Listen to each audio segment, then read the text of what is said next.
advice could you give to a person who wants to be a doctor in 5 years to come? Oh, wow. The kid that is watching you right now. Honestly, in my perspective, this is not bad manners. Don't do it. Don't become a doctor.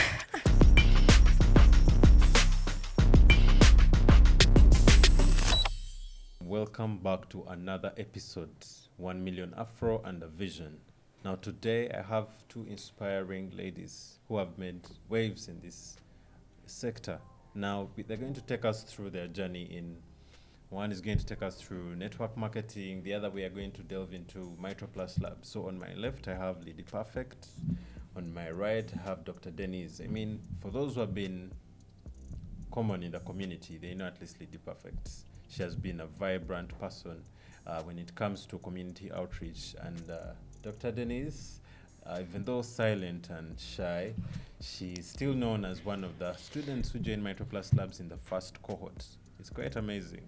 So we are going to get into their journey and then, get to know them a bit more before we dissect the topic. So let me start with Dr. Denise. Please, can you introduce yourself to us and to the community, those watching us?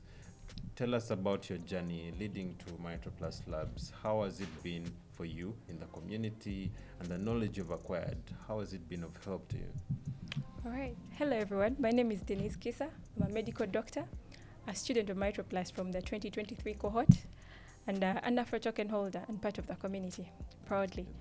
Bob introduced me as a shy person. I wouldn't say that's true at all, because being shy and doctor don't go together at all. Yeah, so my journey in MicroPlus, before MicroPlus Labs, I had nothing. I knew no knowledge about crypto, knew nothing about it totally. So it basically started when we were a conversation of like 4 people, and we just discussing and came to the conclusion that really, salary, no one ever gets rich from salary. So you had to find ways to make more money. Yeah, we had to find ways of making more money. And someone just says, okay, what do we know about Forex? And yeah, the usual, people lose money from it, nothing much. Then someone, she goes on to suggest that, would you be open to learning it? There is a company that is teaching people for free, just as a way of giving back. Yeah. Of course, the others were a bit hesitant and so on, but of the 4, we ended up being the 2 that joined. So yeah, in the beginning, it was really not easy. I was still hesitant, not understanding much. But when I get to the class of NFTs, in my mind, I was like, okay, it's not worth it. When, instead of starting from what is crypto, you started from NFTs? No, I actually started the first 5 classes, then NFTs and all that. But then the things were not, I wasn't really serious. Sometimes I was in, sometimes I was out. So I was about to rubbish it. But then before I could really completely go and say that, okay, now I'm done, I had to first research and know what this is all about. So when I get to the videos of the YouTube, the ones that were always recorded, there was a 4-part series from the founder, Mr. Festo. And in those videos, he really explained a lot, and I was mind blown, like extremely mind blown. So one of the things that really humbled me is when he said the amount of money that he spent for us to be able to learn. We all know that classes are free, but someone else is actually paying for it. Yeah, that's true. So he said it was $4 million, and I was literally gasping. Like, if I had $4 million, would I give it to someone else to really study? No, of course. So I was first humbled by that. Secondly, it was just the humility. All this, we were in the classes, and some people would come in late, and then they would ask the same questions over and over again, and people would still answer them all the time, and the teachers were very calm. So finding someone who has money and is actually answering all your questions is something that is very rare and not seen. So to me, it was really humbling. The next thing was the vision. I've always listened to someone who says, we should be in Africa when it's first world, but I just never understood them. Like, how is this going to happen? So when Mr. Festo explained his vision, I really saw that this was a path to being first world. We may not get there immediately, but we are going to get there step by step. It would be really beautiful if there are like 100 people that came out of MicroPlus and they're able to like construct the roads without crying, government to Yambe, all those things. Translated as government should help us. Community work and all that. Yeah, all that. If we could just do it on our own and not always complain to the government, it would be nice. And the next thing was just all the tutors, the team, they have a lot to offer. Mr. Frank's analysis, and by the time a person gets there, it's really discipline.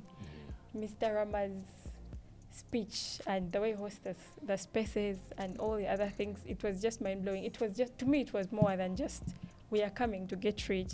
You are basically getting everything that you need to be a millionaire, because obviously when you get the money, someone is going to call you up and say, you come and speak, but where are you going to start from if you couldn't start speaking and all that? You cannot be called to a conference where people are saying how to make $1 million if you do not have more than $1 million on your account. Exactly. So to me it was humbling, and I really started taking those classes very seriously. And I wouldn't say it wasn't challenging, because some students really, they have been like more than 4 or 5 years in the field, and us, we are really starting out. And some of them would ask questions like, which were really complicated, and you're like, no, there's no way this person learned a candlestick the same time I did. But it was a good challenge, because now you're challenged to be at the same level as them, because in the end everyone is going to ask you, you were in the same class, how come you don't have this information? So you had to improve yourself and keep learning. And the beauty about it is that tutors also took us very nicely as their babies. No going ahead of yourself, no one else should try to run ahead of others. We all should be on the same level. So that's how that journey was. And also the first time taking losses was also not easy. I mean, that's the journey. It's called paying fees. So oh my God. I didn't know. I think that is the true definition of heartbreak. That is the time I really understood it, because up until the next day, I wasn't able to talk to someone, like have a conversation, because I was still feeling that pain of losing money. So losing money is worse than losing a boyfriend. Oh my God. It was really bad. So thank you, Denise, for taking us through your journey, and it's amazing. For those who are joining us, I'd like to advise you, get out there on the Micro Plus Labs community. Go to micropluslabs.com. That is the website. Go through the website, see what we have done so far. It is amazing. Join the community, the Telegram, and go and subscribe on YouTube. Turn on the notifications, go on Twitter, follow Micro Plus Labs for all the developments that are coming up in the near future. I mean, AfroToken was incubated by Micro Plus Labs. If you had been in the community, then you caught the token very early. So getting on with the conversation, let me have Lydia Perfect. Lydia Perfect, please take us through your journey in crypto leading up to network marketing. How did you come to join network marketing, and what has it shaped you into? Tell us. All right. Thank you, Bob, for this opportunity to invite me on this podcast. My name is Lydia Perfect, La Brave Mommy. As you can hear the name, I'm so brave, and I'm always like that. So, guys, my journey to network marketing is not something like a joke. It was really something like I can say, let it happen to me. So that's why I'm here, actually. So this was the time when I was done with senior 6, and everybody that get done with school, you're looking for a job, you're so excited to get money. So I happened to be somewhere, and then someone came and told me, I was looking actually for jobs, and one guy told me, actually, he is now late. We had completed the senior 6 together. He died actually last year, but this is the guy that brought me to network. So I called him, Sap, we're in VAC, what are you doing? He told me, there's something in town. You need to come and join this. You're going to make money. For you know how to talk, you're going to make money. It's about talking.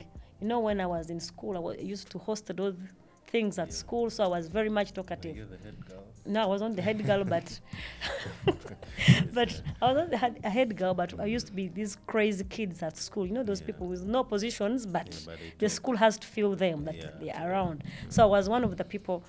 So this guy introduced me to network marketing. When I came, it was these product companies. They told me, you're going to pay, I paid 70K. It was to join, 70K. So they told me, I thought, man, what am I going to do? So they took me through that I have to sell those products. It was a no for me. So this is more being of a hawker. and I'm very weak. I don't like walking. So I said, now, this business is not for me because I cannot walk the streets of Kampala. Even by that time, I didn't know even how to cross the road to the next, So this business was around there, Kampala Road. This was an active road. I said, no, I cannot even cross. How can you give me these products to go and sell in the market? I said, no, it was a no for me. So I had to go back. So this is the same guy you saw. This is the same guy that also introduced me to coins. I happened to be there. Then I was attending, but I was recruiting, but not selling because I could not sell. Because selling requires you to do door to door, explaining this, that, does this. So I could not manage that. But I used to keep in those communities. So by that time, time came, I joined also campus. That was my first year still. Then how I came to real network marketing. So this happened to this. I don't remember very well the year. I think 2019. My friend called me, told me, now you failed to sell products. This one is for just talking and you make money. So this network had a concept of cryptocurrency. I know it was a scam. It was a business. It was a scam. Let me say it. Actually, it was a very, very big scam here in Kampala. That was your first scam. Yeah, that was my first scam. This is the first time I heard about Bitcoin. So I heard about Bitcoin, how it is doing. This is the first time I heard about Festo. That there's a guy called Festo. He has Bitcoin. So I used to do the marketing using Mr. Festo's name when I had not met him, actually. Yeah. So benchmarking on his name. Yeah, I was using his name because the top leaders were using his name. So one day, we were on Kampala Boulevard. Festo had an office there. So someone told me, come, you always talk about Festo, you don't know him. This is Festo. So I followed him, Pola, to see who is this guy we're always talking about. When we are teaching, someone has money and they don't want to we bring out the example of Festo, how he is rich. I don't met him in person, but I used to say how he's rich in cryptocurrency. So this scam, I made money. In this scam. I used to take those kids at school. I was at campus first year. I used to splash money, like $100. It was a very big deal to me, very big money to me. So this scam closed, but before it closed, there are things I learned. I got to know that Bitcoin is real. I got to know that there's power in network marketing. There's power in talking to a person, and you can change a person just through talking. However, it was scam. This is the scam that scammed all my family members, my village people, my students, the people I was studying with at campus, the ones that even I brought to my head teacher of my A level.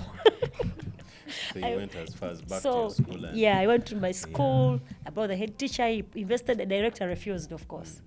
So this is how I have come, and this company closed. When this company closed, people were calling me, perfect, you see this, you see this, you see this. So even my mom was about to be arrested because of scam. So I said, now, I'll never join scam. So we are getting to lockdown. So I said I'll never join scam again. So now, how I continued, but we went I had opened up a Binance account before we had gone to lockdown. And I had, I think, $45 on that account. So that was the bull run. And I didn't know what is a bull run. I was just new to crypto when the company closed and we went in the lockdown. So I was really not yet, I didn't have that too much knowledge about crypto, but I knew crypto is real. I got to know about crypto, that it was real because of the other scam company, because we used to buy Bitcoin for people because whenever we could get, we are using e-money. When you could get e-money, when you want to cash out, of course, Bitcoin. So I got to know that Bitcoin is real. I got to know I used to see other coins, Ethereum, so I got some knowledge on cryptocurrency. So went to the lockdown, I knew about cryptocurrency. So in 2021 now, this is when I bought a real cryptocurrency. There's my friend called Andrew. He told me, perfect. I said, yes, we can no longer do scams, but now buy this coin. And my You first went into coin, crypto. yeah, I entered to crypto now. Officially, it was SHIB. I bought SHIB $100 and I got 100 million SHIB. So this guy told me, you have to keep this SHIB. Yeah. I said, can I keep? Said, yes, keep it. But we bought SHIB when it was skyrocketing and we didn't know anything. Even the guy was telling me he didn't know. He had got the information from a friend. I bought a SHIB. When SHIB, I made $1,000 out of 100. I said, I cannot keep this money. This money is too much. Me getting 4 million. That was my first time actually. Yeah, getting it as in at one time. It was big money. And this is the guy who told me, so tujjeko ebitaano tuliyeko. Like, so you had to first withdraw. Yes, I said, now let's see if it really it is. So we got 500. We splashed, of course. We did one. I remained with only $500. So this money I had remained with. Then I started following people talking about SHIB. Then this is when I got to know about holding. So I said, the first token you held was SHIB. SHIB, yeah. Because my friend had told me if we get out of it, but me I refused. I remained with 500. This is when I joined I followed them on X and on YouTube. I had the first word, holding. I got to know what is holding. It's keeping the. So I kept SHIB. I kept SHIB when it was at the peak. I didn't know. So you bought something. Yeah, I bought at the peak. Now this money that I had put, it is shrinking every day. Shrinking. The 500 is no longer going up. So I didn't know the concept that even the market can retrace. I didn't know about pullbacks. I didn't know anything. Yeah, so the money was shrinking. When I said it now, it's 300. I said, let me remove at least chikumi. I withdrew 100. So I said now, I had remained with now 60 million SHIB. I said now, no, it was not 60, now it was 40. First, the $500 was 60 million. Then I said, let me remain with the 40. I kept the 40 million SHIB 2021, 2022, 2023, 2024. This very, very year. You still have it. I kept the SHIB. Come on, you wait. So I kept the coin for 4 years. I said now, because the money was not appreciating in value. Yeah. So I said, what can I do? Let me keep this till the next bull run. But I was taking it, not to sell it. So because whenever I wanted even to sell, sometimes I would go there and say, I want to sell, but they cannot tell me my time is not yet. So staking helped me to hold for the 4 years. So, I'm a journalist by profession and I'm so nosy. And when in school they teach us, a pure journalist, you have to be nosy for news. One day there's a company I was working with. I found very many people around in circles. I said, now, me, I always like those catchy places. Looking for the news. I was looking for the news. Initially, me, even whenever I am, I'm looking for news. I'm looking for something new. So I found those of Layla, Lenzi, like this. I asked myself, what's taking place? Everybody now, Layla is becoming a celebrity. Everybody's on Layla, everybody's on Lenzi. I said, now, nobody called me. I said, now, what are these people doing? You had to go there. I went there. So I saw people, they are buying the token. Which token? AfroToken. For who? For Festo. I sold my SHIB, the one I had kept for 4 years to put in Afro. This is why I love Afro. It made me delete what I had kept for 4 years. However, I sold SHIB when it was, by the time Afro was launched, the market was down. I only had $200 in SHIB. Only 200. So even my goal had not reached. So after selling 200, putting in SHIB, now in Afro, SHIB started going up. But I said it is worth it.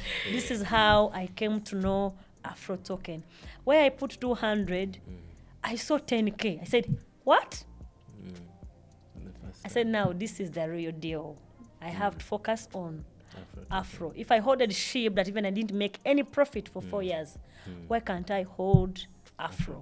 So this is where I am now with Afro. It's quite the story and the journey. I mean, from school, to network marketing, to a scam, now into AfroToken. It's quite the journey, you know. You know, when we talk about scams and all these things, you realize that as Uganda in Africa, we have faced that challenge where many Ponzi schemes have come, all in the name of crypto. Yes, they use the crypto as payment methods, but crypto is not a scam. If you actually give it time, sit down and study, learn these things, you will know what it means to be in the crypto space. You will know what blockchain means. You will know what crypto means. You will know what holding means.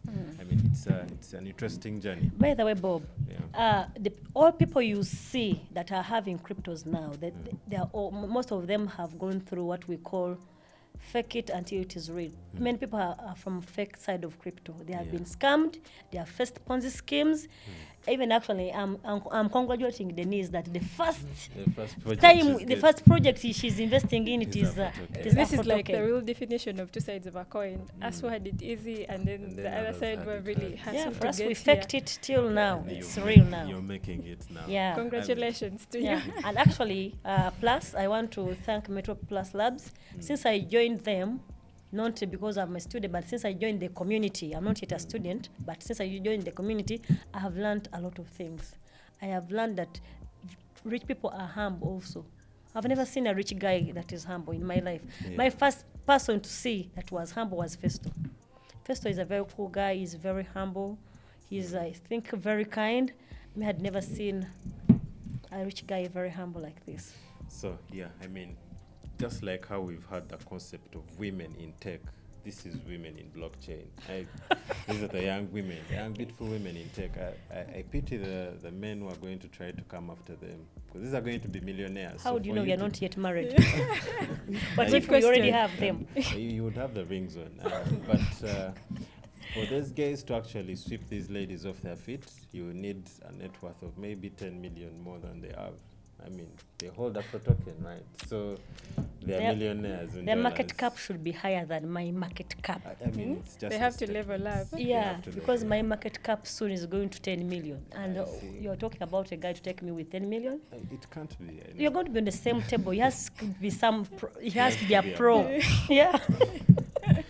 So, Denise, tell us what importance is it for the community, especially seeing that AfroToken came out from being an incubation project for Plus Labs.